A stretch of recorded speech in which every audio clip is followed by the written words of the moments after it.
CG has made the worst mistake it has ever made, and the time of our complaints has come.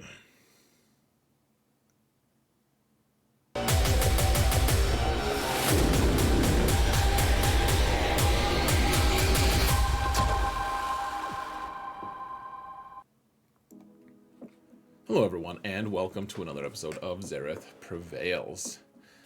We're going to talk about 3 fleets in GAC, and we're going to do it with a minimum of crying, because we're all very sad. I get that.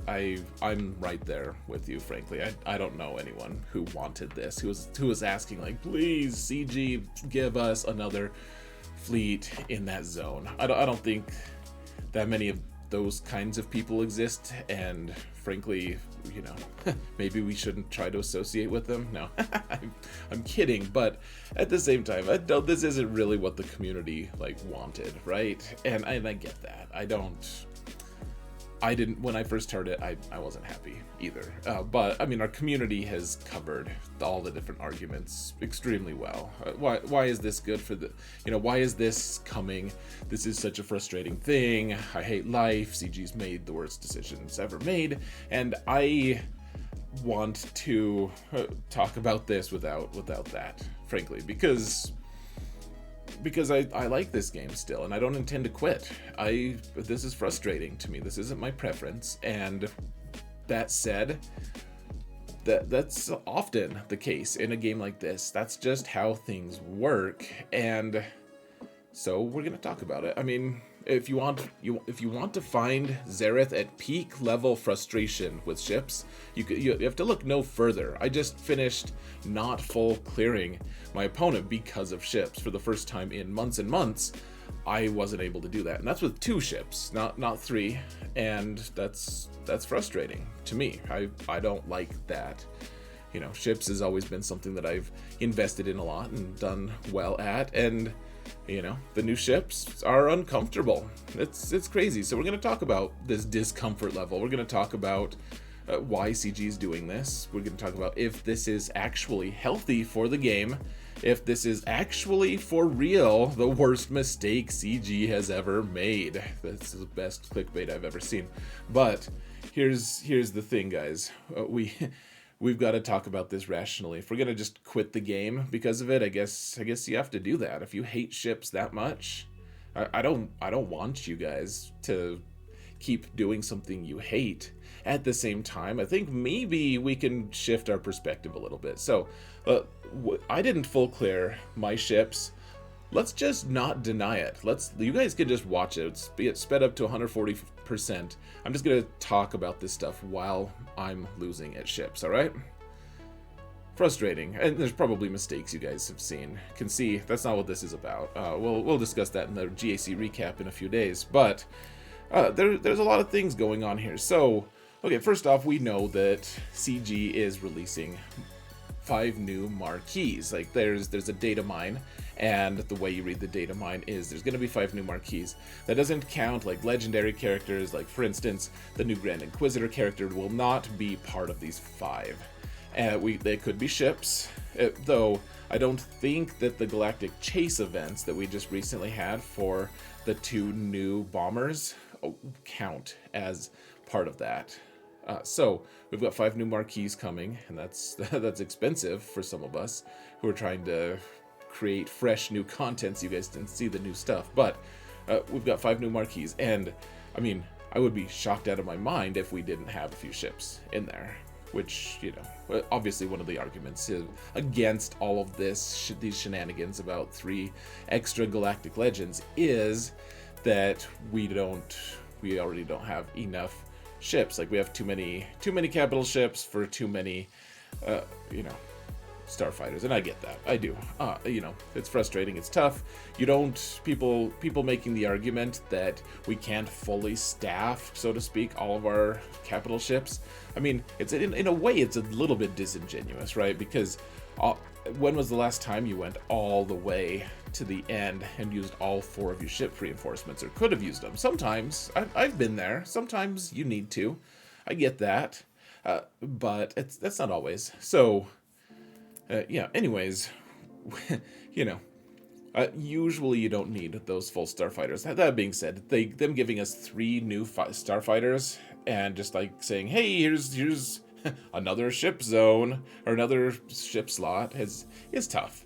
And I will also acknowledge that the people in Kyber 3 and lower are just not in a great place. So there's a lot smaller accounts. The difference between Division like 1 Kyber 1 and Kyber 3 and below is a pretty big gap. I can acknowledge that as well. But what are we gonna do here, guys? Because like I said, I'm not gonna quit the game. I don't think you guys are either. I don't want anyone to quit. So how do we shift our perspective? What are the things? So they've got these new marquees, and that's gonna drive profits, right? I mean, that's what this is designed for. People didn't want this. They didn't ask for this. We just all wanted, you know, we want to be able to stay in our comfort zone, and I get that. You know, they're doing this for profit. We don't like that. They need to make money, so you know, they're going to drive frustration, and that's what's going to happen. You know, we're uncomfortable. We want to be able to win in fleets again, and so how do you win in fleets? You start, you know, you go buy the newest cool fleet thing. And I've never, for the record, I've never thought that fleets were particularly well implemented by CG in the first place. It's just like slaughter the starfighter right now. That's what it really is. We're not. Our capital ships aren't shooting each other. They're like stunning each other. Every once in a while they destroy each other, but they don't shoot at each other. There's no damage involved. Like, it's not a real ship battle, so whatever. But that's an important part of the game. I mean, I've said that from the start. This is the most important game mode out there. Like, invest in it or, you know, suffer the consequences kind of thing. And so, anyways, they're of course they're trying to make money. That's the reality.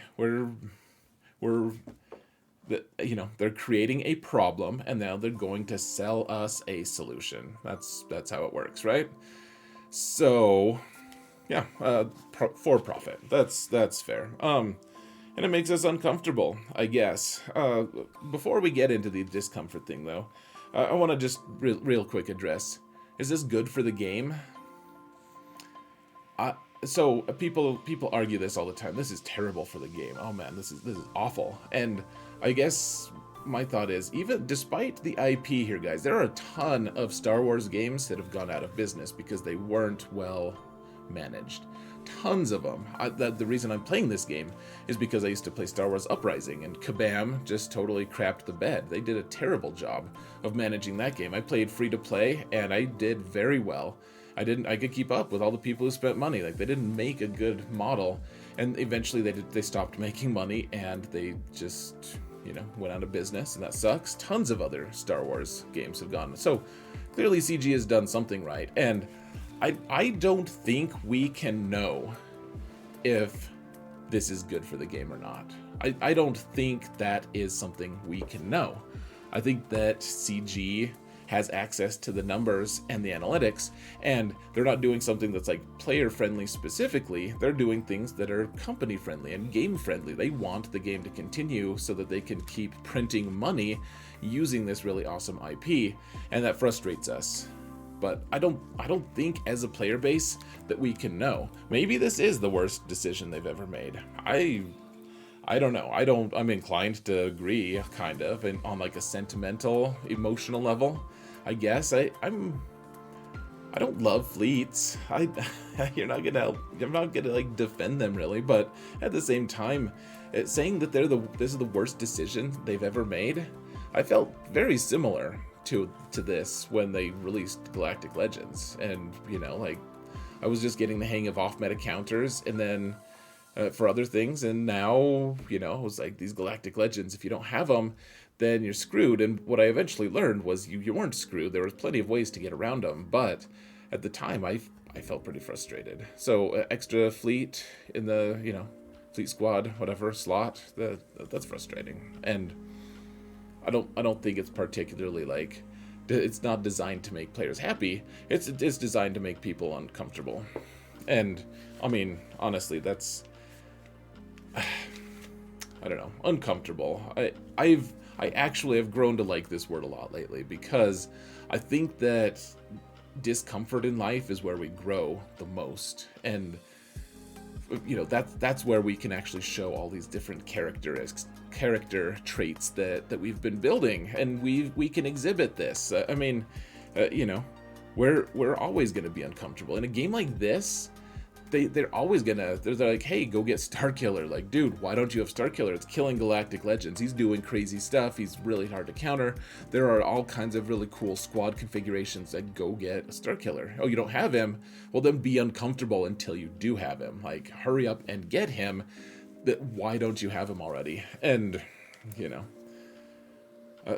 So, that, and at the same time, I think that being uncomfortable is the way that we're going to show perseverance and our true toughness, our strength. That's what I love about this game, is you're uncomfortable. You play GAC especially, and if you face good opponents, you're going to be in a lot of uncomfortable situations where they put you in these situations where you're like, I don't know what to do. I have no idea what to do, but you find a way. You're resilient. You find a way to get through. And I think if you view it like that, it helps quite a bit. If you think of it as like, okay, this is actually building me up as a person, as a character trait.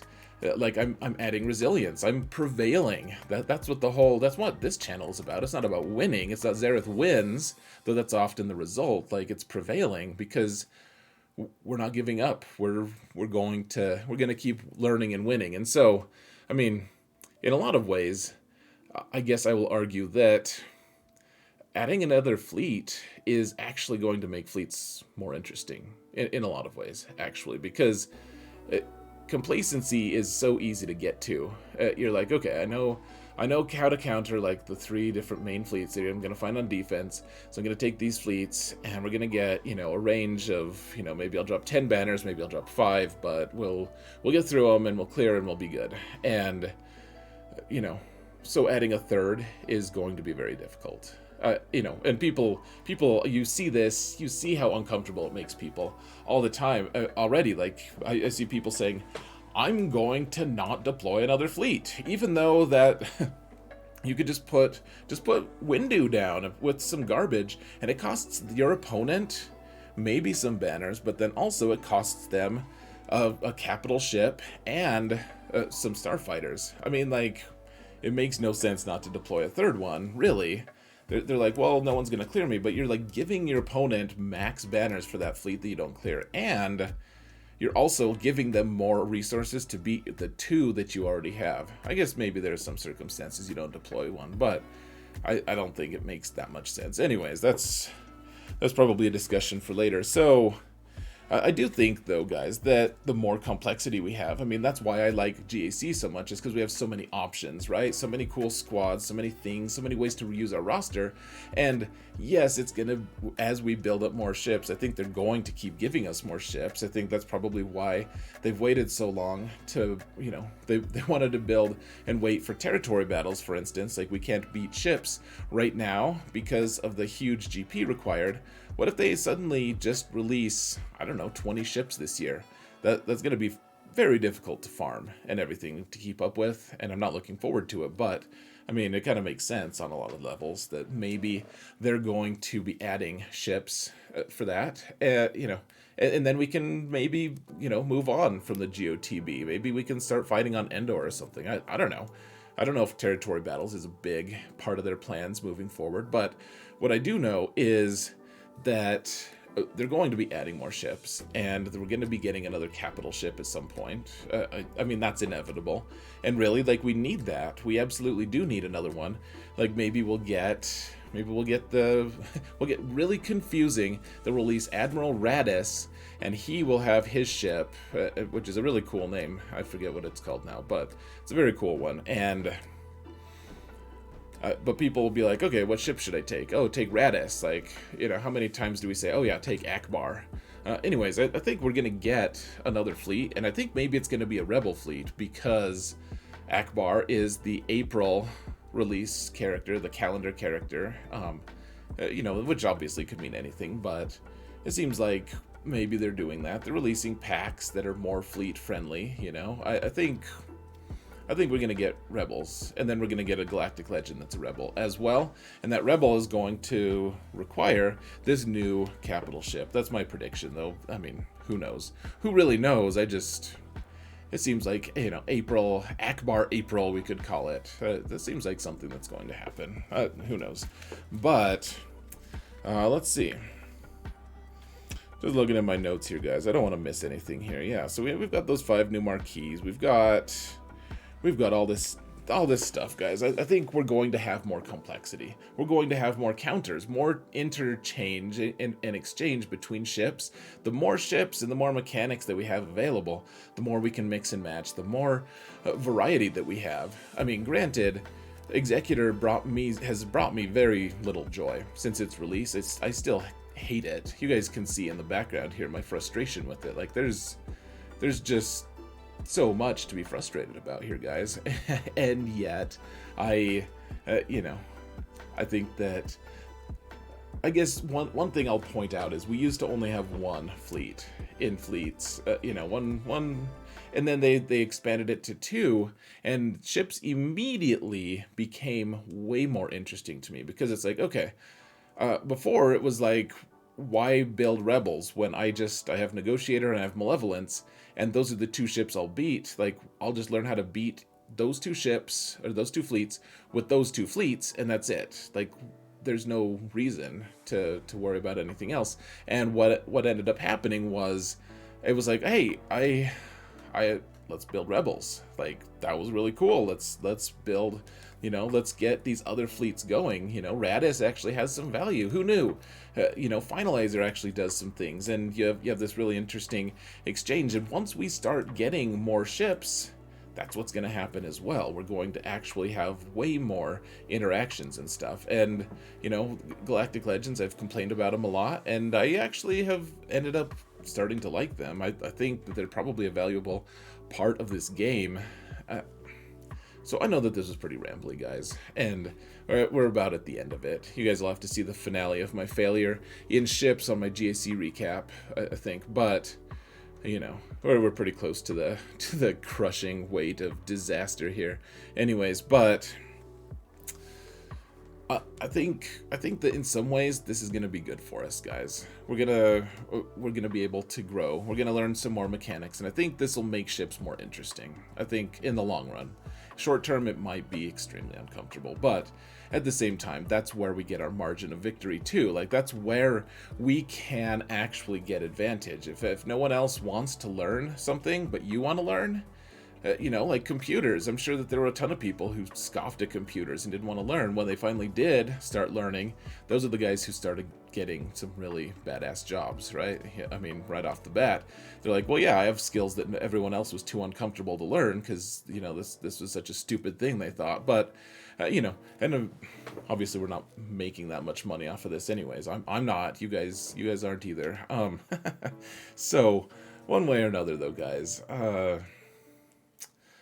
I don't know. I'm sorry for rambling. I do think that this is going to potentially make the game more fun. I think CG has earned our trust on some levels, actually, as crazy as that sounds. I know that that's something we're not all going to agree on. A lot of people are going to get in the comments and tell me how much they hate CG and why, and I get it. They've done some pretty dumb things, some pretty frustrating things. I'm not just going to apologize for them. At the same time, they've kept this game going for way longer than any other Star Wars mobile game, and they're doing something right. And I'm enjoying this game more right now than I ever have, and that's saying something. So I think I do trust them a little bit. They're the ones with the data. We can't know. They can know what's healthy for the game. So what can we do in the interim? What can we do to prepare for more fleet stuff? I don't know. Farm ships, save your crystals, watch this channel, because we're going to be doing more ship content. So, guys, let me know what you think in the comments. Be polite, be respectful of each other. But one way or another, guys, thank you all so much for watching. And remember that in all things, Zareth prevails. Even when I can't hold clear ships, damn it all.